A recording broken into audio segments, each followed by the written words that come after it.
Hey there, magic makers. It's Monday, and this week, I want to invite us and give us all the permission to make the magic word be rest. And it's funny how this word came to be. Well, it's because I'm tired. And so often we, of course, need to make magic based on where we are, right? We need to start with what's already in the cauldron. And what's in the cauldron for me at this point is, well, it's empty. It's an empty cup of coffee. I'm going to have to make some more when I'm done with this. But my intention today was to make our word be moon, because it's a full moon today. And I know that's part of what was keeping me up last night, so I wasn't sleeping. But I realized I wrote a blog post last week that has been resonating with people. And it would be really easy, of course, to say, okay, that was last week's work, put that out on Friday, shared it a little bit over the weekend, gonna keep pushing on.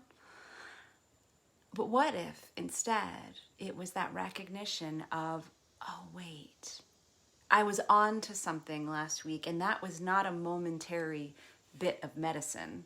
It was a longer term magical commitment that I made to myself and to my community by putting those words out into the world. So let me share with you the first line of a post you may have seen last week. I did share it in our group just yesterday. I just want to go back to the womb cave and listen to endless drumming until I feel stars inside my skin. And this was part of a conversation I was having over text with a friend about just that soul deep need for rest that I know I'm experiencing right now, that I think I'm realizing so many of us are. It's 2020. We know it's been a hell of a year. We could say we've said this in a million different ways. We know there's so many things that we need to do something about, to be vocal and active, to be an agent for change, whether it's taking to the streets for social justice, whether it's helping our schools figure out what they need in order to,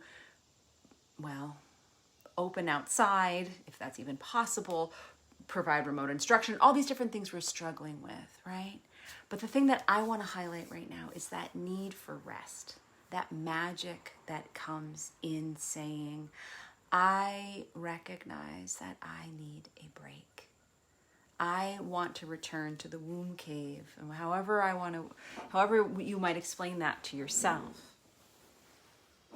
So if this week the prompt is something around a word that rests, a word that feels restful, an invitation to rest, what would come through for you? Would you just close your eyes? Would you close your eyes and start listening to something, whether it's shamanic drumming or some really relaxing music, the sound of nature, the sound of a book that you really love? Maybe you're called to pick up a book and read a novel and just let yourself get lost in another world. Maybe for you, rest is to pick up the pen and to work on something that you really care about, opposed to something that you should be working on. What if your magic this week was based on being rather than doing? What if your magic this week was based on being filled rather than doing the filling? What if your magic this week was a return to some original space in which you felt nurtured?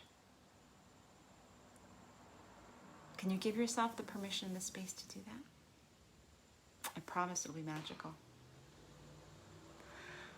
On that note, I wish you a deeply beautiful, magical, restful week. Share with us here what you're going to do to bring out the magic of rest in your own life. And as always, make magic everywhere.